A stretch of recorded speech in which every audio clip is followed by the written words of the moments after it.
right, week 5. Here we go. Let's talk about the second writing assignment. We haven't covered it yet, and it's coming up on workshop date. The assignment's pretty straightforward, so I haven't felt a real need to rush into it to cover it. But in talking to a few students this week, I've decided that I really need to talk to you about a few things in the assignment. So I'm going to take you to our screen. This is going to not be a real long talk. I'm not going to try to get into any deep philosophical ideas about writing or rhetoric as the last lecture did. This is basically to talk about writing number 2 and why we do public writing in the first place a little bit. So here we go. Let's look at the assignment.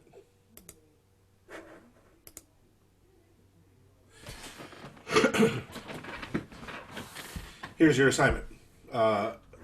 The assignment's pretty straightforward, I think, but there are some things that some people got a little confused on, and I want to make sure we go over them, talk about them a little bit. So here we go. Your assignment's about rhetorical awareness, and I guess I should clarify that term a little bit.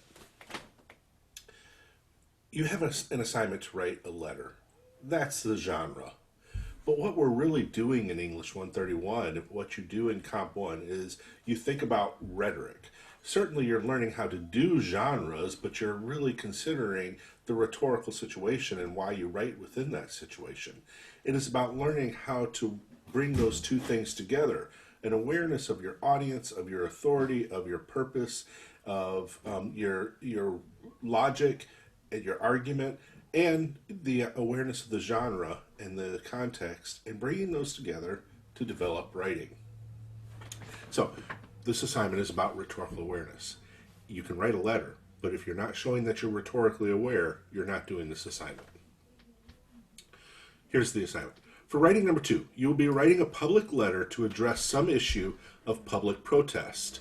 Your letter will be written to a public official or a letter to the editor of a publication. In either case, you should be thinking about the letter you write as a public letter that will publicize an issue regarding protest that you see as important. Not you see as important. The letter you write will be written with the intent to persuade the individual to whom it's addressed and to persuade the larger public, the constituency around that individual. In order to develop and refine your letter, you will need to think about the rhetorical situation of the letter and how that situation will affect your writing. So what's this asking you to do? Yes, write a letter. And to write a letter to a public official or to a publication, to write an official letter that is a public letter. What's a public letter?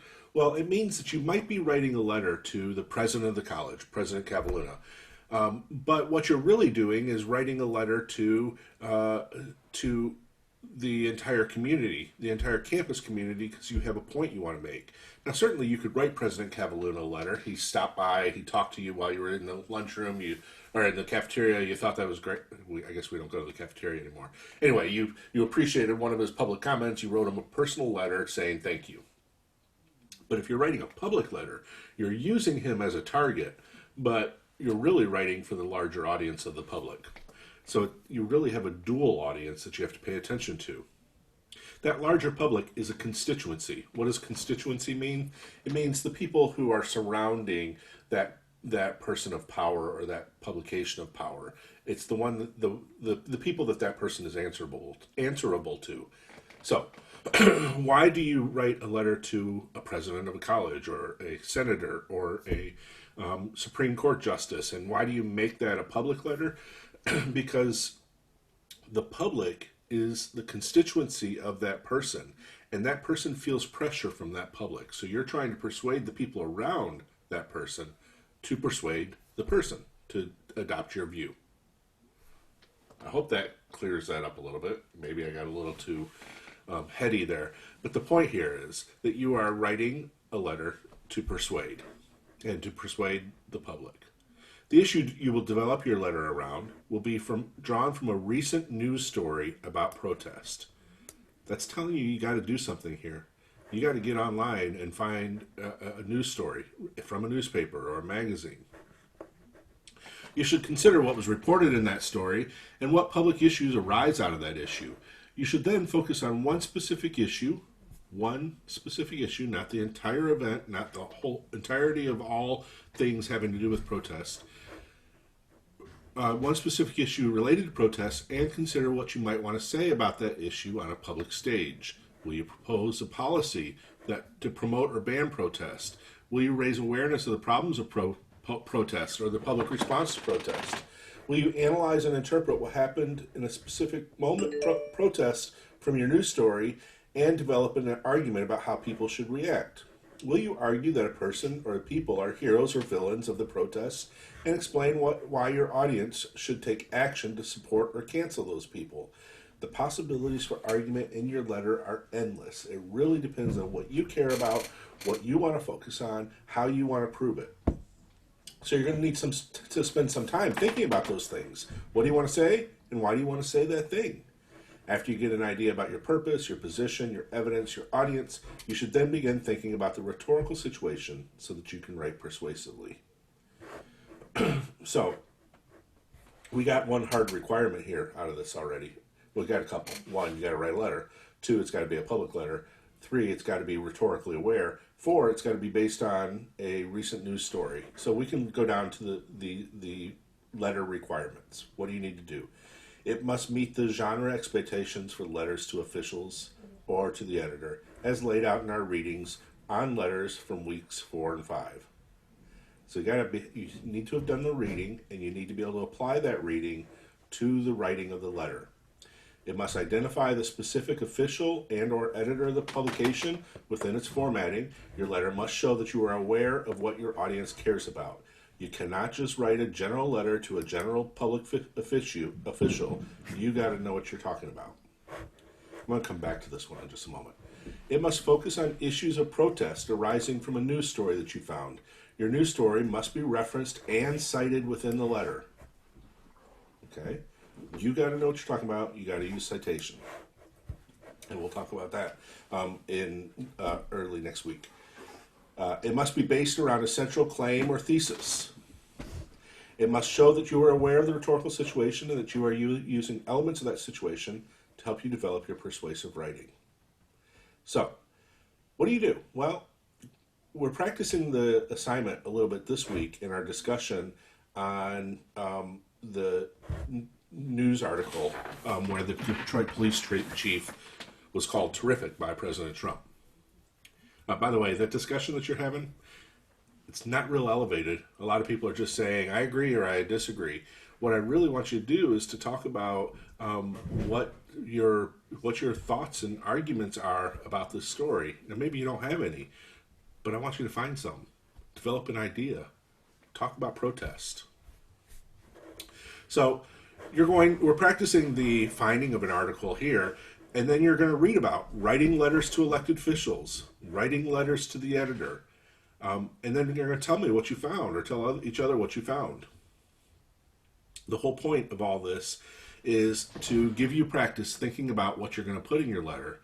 Last week, you read James Baldwin's Letter to My Nephew. You read Taking Flight, Connecting Inner and Outer Realities During Invention.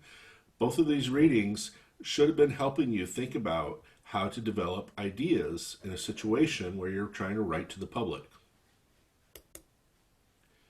And those ideas are important. It's important that you construct something here, that you think, that you develop, that you create, and that you produce something for this paper. So I'm going to go back to this point here. I must identify the specific official or editor publication within its formatting.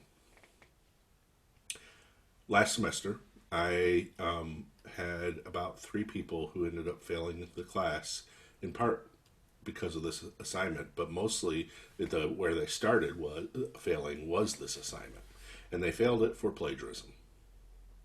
I had a student who wrote a letter to the mayor of Birmingham, and when I asked him about the letter and why he wrote it, he started saying that he really cared about this issue. It really meant a lot to him.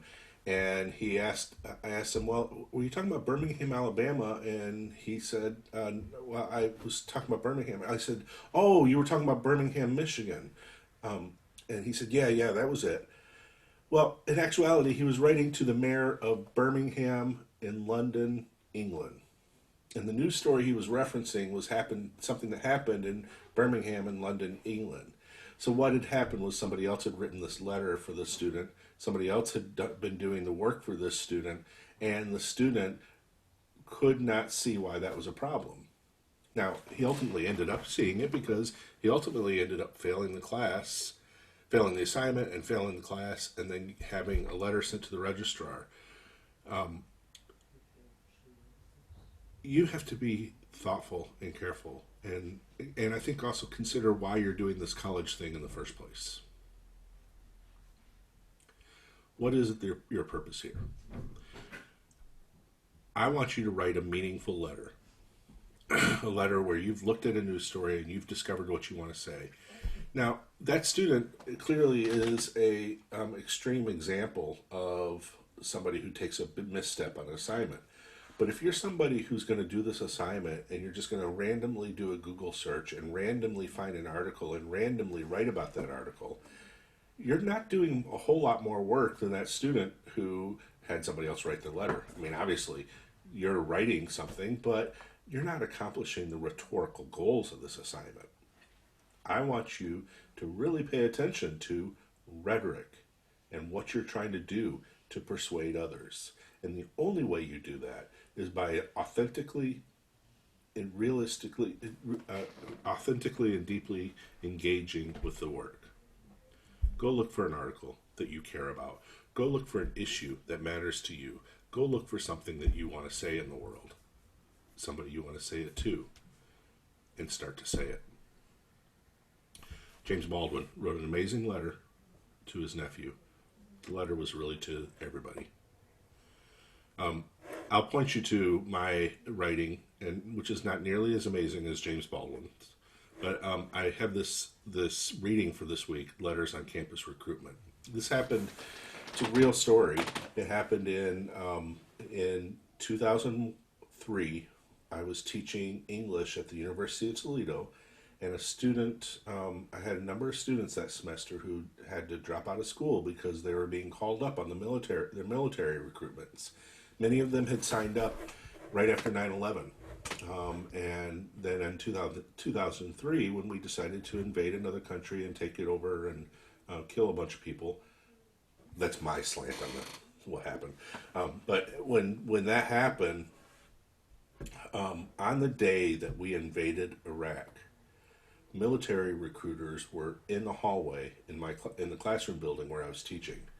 And I was against the war. I had protested against the war. I had marched in protest against the war. But this was a bit much for me.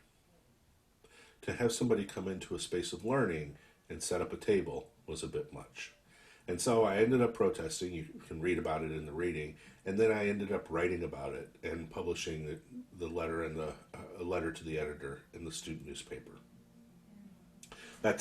Then I ended up actually writing the Ohio Board of Governors for Education. I did not actually write a letter to the student, but that was a real situation. I had a student who was heartbroken that he had to drop out of school because he had to go to war, and I was heartbroken too. Writing matters. Authentic engagement with your writing matters, and using your writing to persuade others matters. That's what this assignment is about. That's what I hope you're working on. We're going to continue working on it. The due date right now is at the start of next week for a workshop. What I want to tell you, this will help me understand if you're actually watching the videos.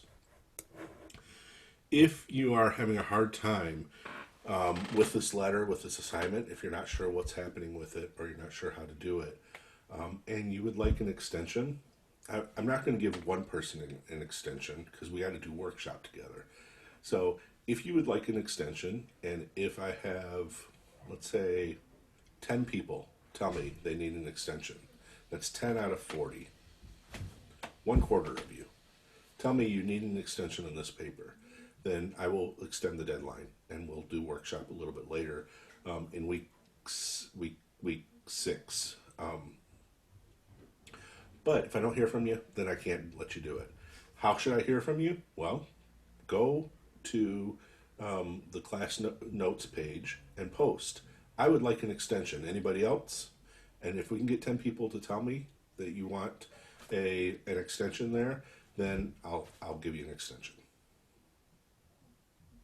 I don't know if 10 people are watching all the way to the end. Are you still with me? Let me know. I hope you're doing well. Have a great weekend. Take care of yourselves. Wear your mask. Be safe.